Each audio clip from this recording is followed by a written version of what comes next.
Hello everyone. So, let's start with the one of the most hated topic and subject by me, and that is history. So, trust me, I hate as much as I can, but still करना तो पड़ेगा ही. So start करते हैं आज modern history से. और इसमें मैंने लिखा हुआ है कंप्लीट कवरेज. देखो, जब मैं कंप्लीट कवरेज बोल रहा हूँ तो इसका मतलब ये नहीं है कि मैं आपका स्पेक्ट्रम उठा के पेज 1 से लेके पेज 833 तक कराऊंगा. मेरा कंप्लीट कवरेज का मतलब होता है पीवाईक्यू से शुरू करना है, पीवाईक्यू पे ख़त्म करना है, और वो भी वेटेज वाइज, है ना. जिस सब्जेक्ट का जितना वेटेज है उसको उतना करना है, और उस सब्जेक्ट में जिस टॉपिक का जितना वेटेज है उसको उतना करना है. ठीक है. सो 1979 से 2024 तक के सारे क्वेश्चंस मैंने देखे, एनालाइज किए. और देखो, वेटेज में भी ऐसे डिसाइड करना है कि जैसे कौन ज़्यादा आ रहा है और किसको कम पढ़ के क्वेश्चन आंसर किया जा सकता है. कुछ कुछ टॉपिक ऐसे हैं जिनका मतलब वो आते हैं बट उनको आप पढ़ ही नहीं सकते, मतलब भूल जाएगा वहाँ पे मोस्टली. सो जो मैंने वेटेज यहाँ पे डिसाइड किया हुआ है वो मैंने ऐसे किया हुआ है कि पहला जो है कि जो मोस्ट फ्रिक्वेंट है, जिनका वेटेज ज़्यादा है एग्ज़ाम में और किए जा सकते हैं, है ना, थोड़ा सा लॉजिक लगाया जा सकता है, समझा जा सकता है, उनको हिट किया जा सकता है एग्जामिनेशन में. सो वो चीज़ हम पहले करेंगे और इसी ऑर्डर में बढ़ेंगे. अगर हिम्मत बची तो बाकी चीज़ें करेंगे, नहीं तो छोड़ देंगे. इसी तरह मैंने पिछली बार भी करके हिस्ट्री पढ़ा था और उसमें मेरे मॉडर्न के सारे सही हुए थे, और जो बाकी आर्ट एंड कल्चर के एक दो क्वेश्चन सही हुए थे. देखो, हिस्ट्री एक वीक सब्जेक्ट है मेरे लिए, सबके लिए ही होता है. सो उसको उसी तरह से डील करना चाहिए कि भाई जितना निकाल सको इससे मैक्सिमाइज कर लो. ठीक है. सो आज का टॉपिक जब आप लोग पढ़ोगे तो आपको फील होना चाहिए कि हाँ, हिस्ट्री को ऐसे ही पढ़ना चाहिए. स्टार्ट करेंगे हम जो ब्रिटिश की पॉलिसीज़ हैं. देखो, जब मैंने आपको पॉलिटी का पीवाईक्यूज़ कराया था उसमें मैंने स्टार्ट किया था कि जो ब्रिटिशर्स के वो आए थे, उनके एक्ट्स जो आए थे, पिट्स इंडिया एक्ट से स्टार्ट होकर 1935 गवर्नमेंट ऑफ इंडिया एक्ट के, तो उसके सारे क्वेश्चंस हमने करे थे. तो वो इंपॉर्टेंट बनता है क्योंकि हर साल एक दो क्वेश्चन आ ही जाता है, हर 2 साल छोड़ के. तो इस तरह जो ब्रिटिशर्स की पॉलिसी है उनके लैंड को लेके, उनके अलायंसेस को लेके, उनके गवर्नेंस को लेके, वो इंपॉर्टेंट बन जाता है. ठीक है. सो हम स्टार्ट करेंगे. देखो, अब मैं ऐसा नहीं कर सकता ना कि भाई ये इंपॉर्टेंट है जाके पढ़ लो. I am not that guy. मुझे कराना है, मैं जो बताऊंगा कि ये कर लो मैं साथ साथ करूंगा और यही पढ़ के मैं भी एग्ज़ाम देने जाऊंगा. ठीक है. सो स्टार्ट करते हैं. सबसे पहले हम लैंड की पॉलिसी के बारे में पढ़ेंगे. जो ब्रिटिशर्स की लैंड पॉलिसी थी उसमें 3 जो हैं, परमानेंट यानी कि जमींदारी वाली, फिर रेवतवारी सिस्टम, फिर महलवारी सिस्टम. ठीक है. ये 3 चीज़ें पढ़ेंगे, उस पर क्वेश्चन करेंगे, थोड़ा मिसलिनियस करेंगे, and we will be done with it. ठीक है. So this is kind of starter for our modern history. मज़ा आएगा. चलो, तो परमानेंट सेटलमेंट सिस्टम जो था 1793 में शुरू हुआ. इसको जमींदारी सिस्टम भी बोलते हैं. अब इसमें हुआ क्या कि जो, अब देखो, जो टेनेट्स थे, मतलब जो कि खेत को कल्टीवेट करते थे, they will pay money to the zamindars, और zamindar pay the money to the East India Company. और ये जो रेवेन्यू सिस्टम था ये फिक्स था, है ना. ठीक है. अब इसके बारे में जो मेन मेन पॉइंट्स हैं जो जो हमें याद रखने हैं उस पर डिस्कस करेंगे. कि जमींदार के पास प्रॉपर्टी राइट्स थी, है ना, कि मतलब वो उस लैंड के ओनर बन चुके थे. प्रॉपर्टी राइट्स आपके पास होती है, आप क्या क्या कर सकते हो, आप उसको बेच दो, किसी को ट्रांसफ़र कर दो, सबलेट कर दो, है ना, लीज कर दो, रेंट ले लो, कुछ भी कर सकते हो. ठीक है. फिक्स टैक्सेस था ऑन द लैंड रेवेन्यू, मतलब फिक्स था कि भाई इतना लैंड है तो इतना रुपये आपको देना ही देना है. ठीक है. ना तो इंक्रीज़ होगा ना डिक्रीज़ होगा, दोनों सिस्टम था, फिक्स था, इसका नाम ही फिक्स था. अब इससे जो जुड़े हुए लोग थे वो कौन थे? फिलिप फ्रांसिस, कॉर्नवालिस और जॉन शोर, है ना. ये पूछता है कि who is related to permanent and zamindari settlement system. तो लॉर्ड कॉर्नवालिस जो हैं वो ज़्यादा फेमस हैं, बट फिलिप फ्रांसिस और जॉन शोर जो हैं they were also involve in bringing permanent system. ठीक है. अब 1793 में आया तो 1794 में इन्होंने एक सनसेट क्लॉज भी ऐड किया. सनसेट क्लॉज क्या था कि अगर आपने टैक्स नहीं पे किया, मतलब एज ए जमींदार, अगर जमींदार टैक्स नहीं पे कर पाता है तो उसकी जो प्रॉपर्टी है वो जब्त कर ली जाएगी, कॉन्फिस्केट कर ली जाएगी, फिर उसको ऑक्शन कर दिया जाएगा, नीलामी, और उस नीलामी में बाकी लोग भी खरीद सकते हैं. तो इससे आगे चल के बहुत प्रॉब्लम क्रिएट हुई, वो आगे हम डिस्कस करेंगे. ठीक है. तो ये तो हो गया रिश्ता जो है ईस्ट इंडिया कंपनी और जमींदार का, मतलब गवर्नमेंट और जमींदार के बीच में, कि उन्होंने उनको मतलब जमींदार को राइट दे दिया और उनको लैंड ओनर बना दिया. अब जमींदार क्या करता था? कल्टीवेटर से खेती करवाता था. तो जमींदार और कल्टीवेटर के बीच में भी एक रिश्ता फिक्स किया गया था. गवर्नमेंट ने बोला था कि भाई जो कल्टीवेटर्स हैं आप उनको पट्टा इनिशिएट करो। पट्टा क्या होता है? एक तरह का लीगल डॉक्यूमेंट, मतलब लीगल एग्रीमेंट कह सकते हो। सो जमींदार टू इश्यू पट्टा टू कल्टीवेटर, मतलब कि आप उनको पट्टा दो, उसमें लिखा रहेगा कि हम इस लैंड से इतना एक्सपेक्ट कर रहे हैं, आपको इतना देना है, ये आपके राइट्स हैं, आपके ऑब्लिगेशन है। बट रियलिटी में ऐसा कभी होता नहीं था।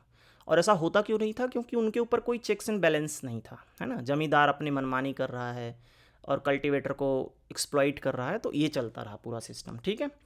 तो in reality it did not happen. पट्टा का प्रोविज़न था but it did not happen, ठीक।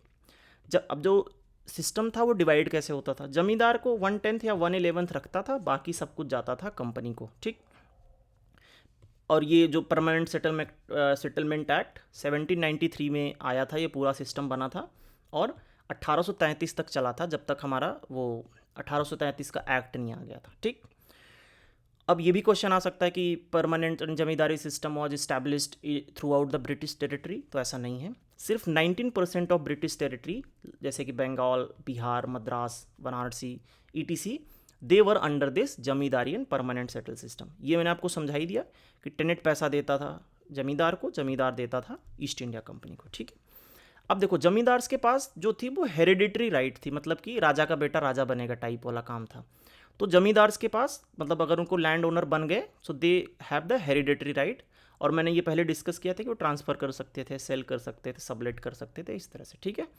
और एक प्रोविज़न इसमें जो बहुत गंदा था वो ये था कि अगर कोई टेनेंट है, वो टाइम से जमींदार को वो नहीं दे पाया, पैसा नहीं दे पाया लैंड के लिए, तो जमींदार जो है उसकी प्रॉपर्टी सीज कर लेता था, है ना।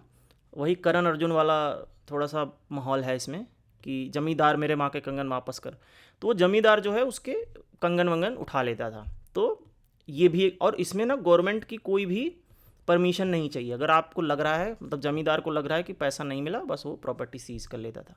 इससे फिर वही मनी लेंडर का प्रभाव बढ़ जाता था, बाउंडेज लेबर होने लगता था, बहुत सारी दिक्कत है, उसमें नहीं जाएंगे, ठीक है। प्रॉब्लम क्या हो गया कि एब्सेंटी लैंडलॉर्ड बहुत हो गए, कि कोई कहीं रह रहा है और किसी गांव की पूरी ज़मीन का ही लैंडलॉर्ड बना बैठा है, बस उसको ले रहा है बीच में, और बीच बीच में बहुत सारे दलाल होने लगे, ठीक है। लैंडेड और लैंडलेस क्लास क्रिएट हो गई कि जो जमींदार थे उनके पास तो लैंड था, और जो कल्टीवेटर थे देवर लैंडलेस, मजदूर बन के रह गए बेचारे। टेनेट का एक्सप्लॉइट हो गया। एग्रीकल्चर की प्रोडक्टिविटी बहुत गिर गई। ऐसा क्यों हुआ? क्योंकि जो लैंडलॉर्ड थे उनको बस क्या चाहिए? उनको बस पैसा चाहिए। उनको 1/10 देना है, मतलब 1/10 रखना है, कंपनी को बाकी देना है। तो वो 1/10 में जितना एक्सप्लॉइट कर सकते थे करते थे। उनका कोई फोकस नहीं था कि एग्रीकल्चर की प्रोडक्टिविटी बढ़ानी है, ये क्या। और जो टेनेट था उसको क्या लेना देना, उसका तो खेत ही नहीं है, तो जैसा बन पड़ता होगा वैसा करके निकल जाता था, ठीक है। पत्नीदार प्रॉब्लम एक करके आ गया कि जब जमींदार के ऊपर प्रेशर बनने लगा कि भाई अगर लेट से मेरे पास 10 बीघा की ज़मीन है, इसमें से मैं अपना वो नहीं निकाल पा रहा हूँ, है ना, रेवेन्यू जितना मुझे सरकार को देना है, तो वो क्या करता था, वो अपने लैंड को स्मॉल स्मॉल पोर्शन में रेंट करने लगता था। तो इस सिस्टम से पत्नीदार, मतलब बीच के जो जमींदार से छोटे वाले जो थे वो पत्नीदार बन के निकल के आए। तो ये प्रॉब्लम हो गया, मतलब बहुत ज़्यादा कॉम्प्लेक्स सिस्टम हो गया, ठीक है। और इसके जो हेड थे कॉर्नवालिस, ठीक है। तो अब कॉर्नवालिस के बारे में भी थोड़ा सा पढ़ लेते हैं। तो बंगाल का गवर्नर था ये जब बन के आया था। इसने जो जुडिशल रिफॉर्म्स लिए उससे काफ़ी हेल्प मिली ब्रिटिश राज को वो करने में। तो ये ब्रिटिश राज को इसने एक्सपैंड किया, ठीक है। तो बहुत रेसिस्ट था ये, बहुत ही रेसिस्ट बंदा था। तो इसने रिफॉर्म तो किए, जैसे सिविल सर्विसेज में, कोर्ट्स में, ये सब किया। जैसे सिविल सर्विसेज में इसने किया कि भाई अब जो सिविल सर्वेंट्स आएंगे they will be selected on the merit basis, but Indians को निकाल दिया। रेसिस्ट था, बहुत रेसिस्ट आदमी था ये, ठीक है। लीगल रिफॉर्म, मतलब इसने कंपनी के जो फंक्शंस थे उसको डिवाइड किया रेवेन्यू, जुडिशरी और बिजनेस में, है ना, अलग अलग किया। पहले क्या होता था कि रेवेन्यू वाला ही बिजनेस देख रहा है, बिजनेस वाला जुडिशरी देख रहा है, तो बहुत मिक्सअप था। लीगल रिफॉर्म्स इसने लिए। गवर्नमेंट सर्वेंट की सैलरीज बढ़ाई, ठीक है। इसमें लिख देते हैं गवर्नमेंट सर्वेंट की सैलरी बढ़ाई, ठीक है। उसके बाद इसने क्या किया कि जो एक मिनट सॉरी, गवर्नमेंट, ये अलग पॉइंट है। गवर्नमेंट को सू कर सकते थे आप, मतलब इसके रिफॉर्म्स के बाद now you can take them to the court, मतलब गवर्नमेंट पे आप केस कर सकते हो, ठीक है। इसने कोर्ट की फ़ीस रिमूव की, नए सारे कोर्ट्स बनाए, इस तरह से लीगल रिफॉर्म्स लिए, ठीक है। पिट्स इंडिया एक्ट में जब 1786 में रिफॉर्म आया तो इसको कमांडर इन चीफ भी बना दिया गया, ठीक है। गवर्नर जनरल ऑफ बंगाल भी बन गया ये। और ये थर्ड एंग्लो मैसूर वॉर में इसने टीपू सुल्तान को हरा दिया था, ठीक है। सो अब जैसे कॉर्नवालिस जो है ना बहुत इंपॉर्टेंट व्यक्ति है अपने मॉडर्न हिस्ट्री में। सो इससे रिलेटेड ऐसा हो सकता है कि 2-3 स्टेटमेंट बना के पूछ दे कि lord Cornwallis fought into second Anglo Mysore war in with Tipu Sultan, तो सेकेंड नहीं ना, थर्ड था। इस तरह की छोटी छोटी गलतियाँ करवाता है यूपीएससी हम लोगों से, तो ये देखना है, ठीक। अब ये PYQ में है इसलिए मैं पढ़ूंगा, वैसा नहीं मैं सारे लॉर्ड्स का चिट्ठा निकालने चला जाऊंगा, that is not the right way to do it, है ना। PYQ में एकदम लेज़र फोकस रहेंगे, इससे हो गया, नहीं हुआ छोड़ देना, ठीक है। और हो जाता है जनरली। तो थर्ड एंग्लो मैसूर वॉर में टीपू को हराया इसने, ठीक है। एडमिनिस्ट्रेटिव रिफॉर्म्स में इसने क्या किया, सैलरी बढ़ाई गवर्नमेंट सर्वेंट की, merit based civil servant hire करने लगा, बट इंडियंस को नहीं अलाउ करता था क्योंकि रेसिस्ट था ये। कलेक्टर का जो फंक्शन था वो सिर्फ रेवेन्यू और एडमिनिस्ट्रेशन तक रह गया। जुडिशरी के लिए इसने अलग से कोर्ट वोट बना दी थी, है ना। पुलिस रिफॉर्म में थाना दरोगा इस तरह से मतलब डिवाइड कर दिया पुलिस फंक्शंस को। जुडिशियल रिफॉर्म में राइट टू अपील, मतलब अगर आपको कोई डिसीजन नहीं समझ आया अपने लोअर कोर्ट का तो हायर कोर्ट में आप अपील कर सकते हो। सिविल कोर्ट, सर्किट कोर्ट, इन सब का इस्टेब्लिशमेंट किया, ठीक है। सो इससे आप मोटा मोटा आइडिया ले सकते हो कि क्या क्या इसने किया होगा। चलो अब हमने पढ़ लिया क्या क्या, परमानेंट सेटलमेंट सिस्टम पढ़ लिया और थोड़ा सा कॉर्नवालिस के बारे में पढ़ लिया, है ना। तो अब इस पर क्वेश्चंस कर लेते हैं। क्वेश्चन आया, लॉर्ड कॉर्नवालिस इंट्रोड्यूस्ड, सो कौन सा है अपना जमींदारी सिस्टम, ठीक है। उस समय छोटे छोटे क्वेश्चंस आते थे सिंपल से। क्वेश्चन पूछ रहा है, the zamindari settlement was introduce by Lord Cornwallis, ठीक है। British desire to create a landed class in India for support, ठीक है, ये सही लग रहा है, ठीक है। जमींदारी सिस्टम लॉर्ड कॉर्नवालिस ने किया।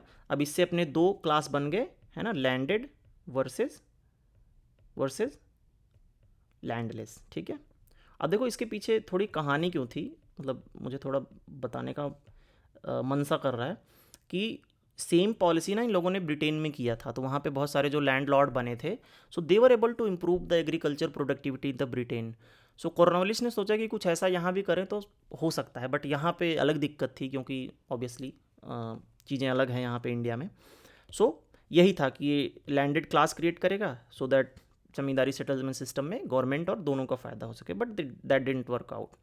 फिर permanent settlement act 1793, the zamindars were required to issue patta to the farmers which were not issued by many of the zamindar. वही ना कि ऐसा क्यों हुआ था, क्योंकि जो जमींदार थे they were like they did not want to give the rights to the cultivators, है ना। तो there was no official check upon zamindar, इसलिए वो लेजी होके रह गए थे, ठीक है। चलो नेक्स्ट आता है अपना रेवतवारी सिस्टम, है ना। तो इसमें देखो अगर आप हिस्ट्री पढ़ोगे तो उसमें सबसे ज़्यादा इंपॉर्टेंट एक चीज़ होती है, वो है क्रोनोलॉजी, ठीक है। सो क्रोनोलॉजिकल वाइज भी जैसे कि ऐसा भी है कि एग्जैक्ट क्रोनोलॉजी नहीं है। देयर वॉज अ टाइम जब परमानेंट सिस्टम, महलवारी सिस्टम और रेवतवारी सिस्टम पैरेलल रन कर रहा था, बट जिस हिसाब से ऑफिशियलाइज हुआ है ये सिस्टम, जैसे परमानेंट सेटलमेंट एक्ट जब 1793 में आया तब परमानेंट आया, ठीक है। उसके बाद सेम अगर आप रेवतवारी सिस्टम देखोगे तो 1820 में ये फॉर्मलाइज हुआ था, ठीक है। अब इसके बारे में पढ़ लेते हैं। अब इससे रिलेटेड जो दो व्यक्ति हैं वो कौन कौन हैं, थॉमस मुनरो जो कि मद्रास प्रेसिडेंसी का गवर्नर था, और अलेक्जेंडर रीड। सो इन दोनों का कांड किया हुआ है ये रेवतवारी सिस्टम। अब रेवतवारी सिस्टम के बारे में थोड़ा सा डिटेल जानते हैं। 1820 में हुआ था मद्रास बॉम्बे प्रेसिडेंसी में। देखो थोड़ा सा एरिया जानना ज़रूरी है क्योंकि अभी हमने कहाँ पढ़ा था ये वाली चीज़, कौन कौन से एरिया में था ये, बंगाल, बिहार, मद्रास, वाराणसी, ठीक है। अब जो ये रेवतवारी सिस्टम है ये भी वही मद्रास बॉम्बे के आसपास हो रहा है। तो जहाँ जहाँ पे परमानेंट वाला सिस्टम नहीं था वहाँ पे इन्होंने ये घुसाने की कोशिश करी, ठीक है। सो ये दो बच्चे कह रहा हूँ, ये थॉमस मुनरो और Alexander Reed they were the main architecture behind this ryotwari system, ठीक है। इन्होंने क्या किया कि जो पहले इंटरमीडियरी होता था ना, कि जैसे ईस्ट इंडिया कंपनी है, फिर जमींदार है, फिर वो अपना टेनेंट होता था, तो इन्होंने इंटरमीडियरी हटा दिया। तो अब ये हट गए। अब क्या हुआ कि गवर्नमेंट जो है वो डायरेक्टली पट्टा इशू करने लगी। पट्टा क्या होता है, एक लीगल डॉक्यूमेंट होता है ना जिसमें ओनरशिप और अदर राइट्स आपको दिए जाते हैं, ठीक है। सो अब जो रेवतवार थे, रेवतवार मतलब कल्टीवेटर जो उस खेत में काम वाम करते हैं, ठीक है, दे बिकेम प्रोप्राइटर, ओनर बन गए वो, ठीक है। अब इनको एक फिक्स टैक्स पे करना था, ठीक। अब अगर ये ओनर बन गए तो वही अपना सबलेट कर सकते हैं, ट्रांसफ़र कर सकते हैं, सेल कर सकते हैं ना, वेरियस राइट्स इनको मिल गए। अब ये इसमें जो सबसे बेकार सिस्टम ये था कि अगर एक बार चीज़ फिक्स हो गई तो आपको पे करना है रिगार्डलेस ऑफ प्रोडक्शन। बाढ़ आए, सूखा आए, महामारी आए, फेमाइन आए, कुछ फ़र्क नहीं पड़ता, इनको रेवेन्यू चाहिए। ठीक है, इससे आगे बहुत प्रॉब्लम शुरू हुई और ये चीज़ पीरियोडिकली रिवाइज की गई थी। अब देखो ये पीरियोडिकली रिवाइज वाला इंपॉर्टेंट क्यों बनता है, क्योंकि जो जमींदारी सिस्टम था वो परमानेंट था, ना इंक्रीज होता ना डिक्रीज होता। सो उसके रिस्पेक्ट में अगर आप कंपैरेटिवली देखोगे तो रेवतवारी सिस्टम में पीरियोडिकली रिवाइज होता था। ठीक है, ये नॉन हेरिडिटरी नेचर था। ठीक है, जमींदारी सिस्टम हेरिडिटरी इन नेचर था। आर्बिट्रली कहीं से भी कुछ फिक्स कर दिया गया, कोई लॉजिक नहीं था इसको सेट करने का। और रेउट्स वर टॉर्चर टू पे, है ना, अगर आप पे नहीं कर पाए तो आपको टॉर्चर किया जा रहा है। ठीक, ryots can own unlimited land, confiscation possible था, मतलब कि अगर आप पैसा नहीं दे पाए तो आपकी ज़मीन जब्त कर ली जाएगी। रेवेन्यू बेस्ड टैक्स पेइंग था, मतलब जितना उस लैंड से रेवेन्यू निकले उसका 45 to 50% गवर्नमेंट को दे। ठीक है, नेट प्रोड्यूस का। आर्बिट्री था, कोई परमानेंट सेटलमेंट का सिस्टम नहीं था, तो पता ही है। अब इसमें ये तो अच्छा है कि अनलिमिटेड लैंड, बट लैंड की वो जिन्होंने फिक्स कर दिया, लेट से 100 किलो का वो मान चल रहे हैं कि 100 किलो होगा, बट उसमें हो ही 50 किलो रहा है, तो रेवतवार्स को कुछ बचता ही नहीं था। So they were force to cultivate even if they did not want to. ठीक है, non cultivating landlords became the owner of the holdings. तो इसमें एक लूप होल क्या था कि जो लैंडलॉर्ड थे, जो जमींदार टाइप के लोग थे, इवन तो वो खेती नहीं करते थे तब भी वो जाके बन जाते थे कि नहीं नहीं हम तो रेवतवार हैं, हमें ये राइट दे दो। फिर वो क्या करते थे, एक्सप्लॉइट करते थे जो नॉर्मल मजदूर टाइप के थे। तो जो रेवट थे cultivator, they became the labour class, है ना, बॉन्डेज लेबर, कर्जे का बहुत सारा प्रॉब्लम चलने लगा। ठीक, सर्वे होता था ज़मीन का, ऐसा नहीं कि नहीं होता था, प्रोविजंस थे सर्वे होने के बाद, बहुत फॉल्टी सर्वे होता था, ऐसे ही देख के बोल दिया, बहुत ज़्यादा ब्राइबरी चलने लगी, करप्शन बहुत चलने लगा, तो ये इस तरह की प्रॉब्लम होने लगी। ठीक है, मनी लेंडर का बहुत प्रभाव बढ़ गया, क्योंकि जो कल्टीवेटर है वो पैसा दे नहीं पा रहा है कंपनी को, और उनको तो चाहिए तो उधार लेता था, फिर उधार का वो ब्याज वाला चक्कर फंसते फंसते वो बहुत दिक्कत हो जाती थी। ठीक है, देखो ऐसे ही देसी लैंग्वेज में पढ़ोगे तो याद होगा, नहीं पढ़ोगे ऐसे तो फिर वो इंग्लिश वाले टर्म तो भूल जाते हैं, मतलब मैं तो ऐसे याद करता हूँ। अब आप देखना धकाधक सारे क्वेश्चन होंगे। स्टार्ट करते हैं, 2024 का क्वेश्चन आया है ना, सुबह सुबह आप पेपर देने बैठे हो, सीधा ही जो पढ़ के गए हो उससे ही आ गए रेवेन्यू सिस्टम से। ठीक है, 1 मिनट देना। ठीक है, तो क्वेश्चन क्या पूछ रहा है कि under with the reference to revenue collection by Cornwallis consider the following statement. क्या बोल रहा है, under the ryotwari settlement system revenue collection the peasant were exempted from the revenue payment in case of bad harvest and natural calamities. देखो एक चीज़ अगर आपको modern history में बचा सकती है एग्जाम में, वो ये है कि अगर स्टेटमेंट में कुछ भी ऐसा दिया है ना जो अच्छा लग रहा है और अंग्रेज़ों ने किया है, वो गलत होगा, क्योंकि ये क्योंकि अंग्रेज़ों ने कभी हमारे लिए अच्छा नहीं किया। ठीक है, so this will become wrong. वैसे ऑल्दो ऊपर हम पढ़ते हुए आ रहे हैं कि रेवतवारी सिस्टम में बाढ़ आए, कैलामिटीज़ आए, कुछ भी आए, फ़र्क नहीं पड़ता, है ना, pay regardless of the production, this was the main pain point for the ryotwars. देखो मेरा थोड़ा ये ना कि मैं जब मॉडर्न हिस्ट्री पढ़ता हूँ मैं थोड़ा वो हो जाता हूँ, भावुक हो जाता हूँ। मैंने अपने स्पेक्ट्रम के पहले पेज पे लिख के रखा हुआ है कि just read it like a subject and don't get involve with emotion. थोड़ा है मेरा अपना प्रॉब्लम है। ठीक है, चलो, तो ये फर्स्ट ऑप्शन अपना गलत हो जाएगा। ठीक है, under the permanent settlement system, है ना, जो हमने ऊपर पढ़ा हुआ है, of Bengal, if zamindar fail to pay his revenue to state on or before the fix date he would be removed from zamindari. ठीक है, ये सही लग रहा है कि मतलब राजशाही चलने वाली है कि अगर आप फेल हो गए तो आपको हटा दिया जाएगा। सो 2 ऑप्शन विल बी करेक्ट। ठीक, सो इस तरह से आप गेस लगा सकते हो कि जो इंग्लिश थे, ब्रिटिशर्स थे, they will always do wrong and never do right. ठीक है, तो ये प्रिंसिपल थोड़ा सा आपको हेल्प करेगा, एक बैकअप की तरह आपको हेल्प करेगा। ठीक है, with reference to ryotwari settlement वापस से क्वेश्चन आया, the rent was directly paid by peasant to the government, है ना, रेवतवारी सिस्टम में यही था कि बीच का जो जमींदारी वाला सिस्टम था उसको हटा दिया गया था, तो डायरेक्टली पे करते थे ये। द गवर्नमेंट गेव पट्टा टू रेवट्स, है ना, ये भी सही है। The lands were served and assessed before fixing tax, किए जाते थे, गलत नहीं है, बट दे वर फॉल्टी, है ना, कोई इसकी वैल्यू नहीं थी बट किए जाते थे। चलो, ryotwari system introduced by the British in the Madras and Bombay presidency, है ना, ऊपर हमने पढ़ा था ना, लिखा हुआ है शायद, ये देखो, मद्रास एंड बॉम्बे प्रेसिडेंसी। ठीक, चलो next, the tendency for increase litigation was visible after the introduction of land settlement system by Cornwallis. The reason to this normally trace to which one the following provision. तो जब ये land settlement system introduce हुआ तो litigations बहुत बढ़ गए थे Cornwallis के राज में, क्योंकि कॉर्नवालिस ने बहुत सारे ये लीगल रिफॉर्म्स लिए थे, है ना. कोर्ट की फ़ीस कम कर दी थी, लॉयर की फीस फिक्स कर दी थी. सो उसकी वजह से लोग फटाफट कोर्ट जाने लगे, तो लिटिगेशंस बहुत बढ़ गए थे. तो क्या कह रहे हैं, मेकिंग जमींदार पोजीशन स्ट्रॉन्गर, ये भी नहीं है. Making east India company and Overlord होगा, ये गलत लिखा हुआ है, ओवरलॉर्ड ऑफ जमींदार्स, ये भी नहीं है. मेकिंग जुडिशियल सिस्टम मोर इफिशिएंट, ठीक है. तो the tendency for increase litigation was visible after the introduction of land settlement system of Lord Cornwallis. The reason for this normally traced to which one of the following, ये था, making the judicial system more efficient. So this was the reason, because of that litigations बढ़ गए थे. ठीक है, चलो next पढ़ते हैं महलवारी सिस्टम. मुझे वैसे थोड़ा डाउट हो रहा है इस क्वेश्चन में. आई थिंक ये जो मेकिंग जुडिशियल सिस्टम मोर इफिशिएंट, इसमें क्या बोल रहा है, the tendency for increased litigation was visible after the introduction of land settlement system by Lord Cornwallis. The reason for this normally traced to which one of the following provisions. तो ये तो नहीं समझ आ रहा है. मेकिंग जुडिशियल सिस्टम मोर efficient तो उसने नहीं बनाया था, उसने बस थोड़ा सा रिफॉर्म किया था. तो आई थिंक इसमें ये भी हो सकता है, none of the ABC above. Although थोड़ा सा कंट्रोवर्शियल है, बट इस चीज़ को ना ये तीनों ऑप्शन बिल्कुल मतलब एकदम कायदे से एक्सप्लेन नहीं कर पा रहे हैं, मतलब कि 100% कवरेज नहीं है.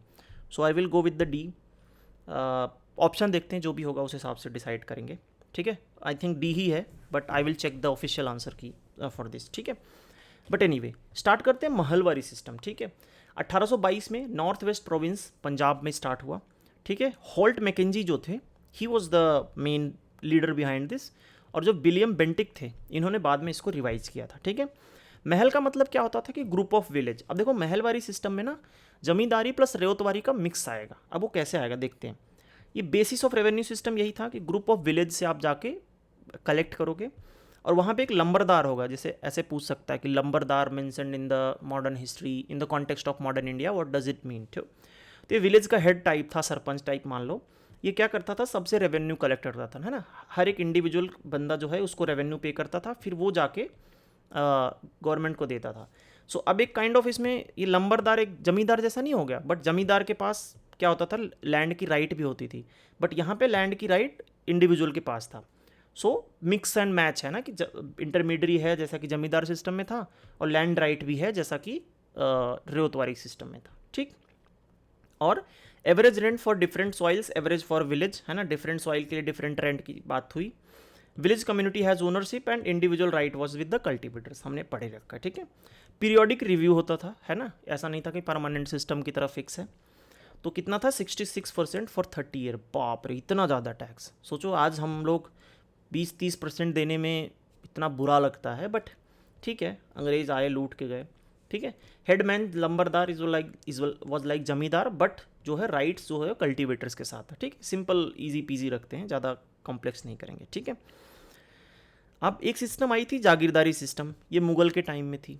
तो जागीरदारी सिस्टम क्या होती थी, लेट से जो उनके सेनापति होते थे या जो उनके ऑफिशियल्स होते थे, तो राजा या मुगल के जो एम्परर होते थे, बादशाह होते थे, सो वो उनको लैंड या पैसा दिया करते थे गवर्नमेंट को. मतलब गवर्नमेंट की तरफ से उनको लैंड या पैसा मिलता था जागीर के रूप में. ठीक, तो वो हेरिडिटरी नहीं होता था. ऐसा नहीं है कि आपको जो मिला आप उसको अपने एयर्स को, मतलब अपने जो बच्चे हैं उनको ट्रांसफ़र कर सकते थे, ऐसा नहीं होता था. ठीक है, और जो जागीरदार पे जो लैंड उनको मिली, जैसे एक गांव मिल गया, 2 गांव मिल गया, तो वहाँ का जो पुलिस और जुडिशरी सर्विसेज थी वो भी जागीरदार के अंदर आ जाती थी. ठीक है, सो ये था मुगल के टाइम का जागीरदारी सिस्टम. और मुगल के टाइम का जो जमींदारी सिस्टम था उसमें भी यही था कि वो हेरिडिटरी होता था, है ना. डिफरेंस बस इतना था जागीरदार और जमींदार में कि जमींदार हेरिडिटरी होता था और जुडिशियल पुलिस ड्यूटी इनके पास भी होती थी. ठीक है, सो ये मैच द फॉलोइंग करके आया. Land allotted to each peasant with the right to sublet, mortgage, transfer, gift, sell. Revenue settlement was made at village level. Village level की बात किस में हुई थी, महलवारी सिस्टम में. सो डी का 3 हो जाएगा. सो ये कट गया, ये कट गया, ये कट गया, तो ऑप्शन बी. अरे ऑप्शन बी. ठीक है, तो सी का 2 मतलब land allotted to each peasant with the right to sublet mortgage, है ना. किसकी बात हो रही है, रेवतवारी सिस्टम की, है ना. ये हो गया सी का 2 land allotted to revenue farmers, land allotted to revenue farmers और रेंट कलेक्टर, है ना। तो अपना ये किसकी बात कर रहा है, जमींदारी सिस्टम की, रेंट कलेक्टर, है ना। तो ये बी का 4 हो गया, बाकी आप लोग जानते ही हो, ठीक है। विलेज लेवल पे रेवतवारी सिस्टम, बिग फ्यूडल लॉर्ड्स जो हो गए अपने ये जागीरदार वाले हो गए, ठीक। और जो महलवारी सिस्टम है वो ये है विलेज लेवल पे जब अलॉट होता था, ठीक है, ये विलेज लेवल पे, तो ये याद रखना है, ठीक। चलो नेक्स्ट क्वेश्चन 1983 में असर्सन रीजन टाइप आया, क्या बोल रहा है, our agriculture growth rate is small even of in the proper planning and huge investment. वो इसीलिए हो रहा है क्योंकि जो हमारे लैंड रिफॉर्म मेजर्स थे वो अच्छे नहीं थे, ठीक है। अब देखो ये मुझे बड़ा अच्छा क्वेश्चन इसलिए लगा, इसलिए नहीं कि ये असर्सन रीजन टाइप है उसमें कुछ बहुत भयंकर है, बट इसमें क्या है ना, इसने ऑप्शन पलट दिया, ठीक है।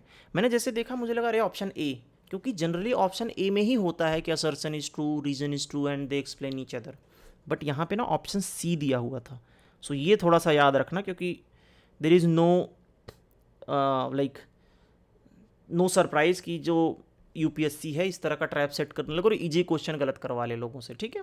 सो ऑप्शन सी होगा, ए नहीं होगा, जनरली ये वाला ऑप्शन ए और बी में होता है, ठीक। तो इस तरह से ध्यान रखना आप। चलो ये कह रहा है विच one of the following is not correctly matched, ठीक है। हमें पता है कि ये करेक्टली हॉल्ट मैकेंजी जो है वो महलवारी सिस्टम में था, है ना, ये हमने पढ़ा हुआ है, हॉल्ट मैकेंजी इसका नाम है यहाँ पे, ठीक है।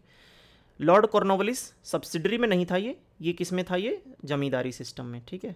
तो यही गलत हो गया, ठीक, तो ये गलत हो गया। Lord Ripon local self government, इसको बोलते हैं सेल्फ गवर्नमेंट का फादर बोलते हैं।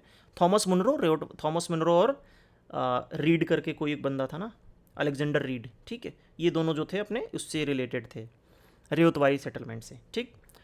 तो अब सब्सिडरी लाइन्स आ गया, तो इसके साथ जुड़ा हुआ व्यक्ति कौन है, लॉर्ड विल्सली, ठीक है। तो इसमें होता क्या था कि सब्सिडरी अलायंस में अंग्रेज मतलब ईस्ट इंडिया कंपनी जो है वो राज्यों से साठगांठ करती थी कि हमारी आर्मी आपके यहाँ स्टेशन रहेगी, उसका पैसा हम आपसे लेंगे और आपको एक्सटर्नल वॉर से हम बचाएंगे, एक्सटर्नल थ्रेट से बचाएंगे, बट आपका जो फॉरेन अफेयर होगा या आप किससे बात कर रहे हो, किससे रिश्ते रख रहे हो, किससे ट्रांजैक्शन कर रहे हो, उसमें हम अपना दखलंदाजी करेंगे, ठीक है।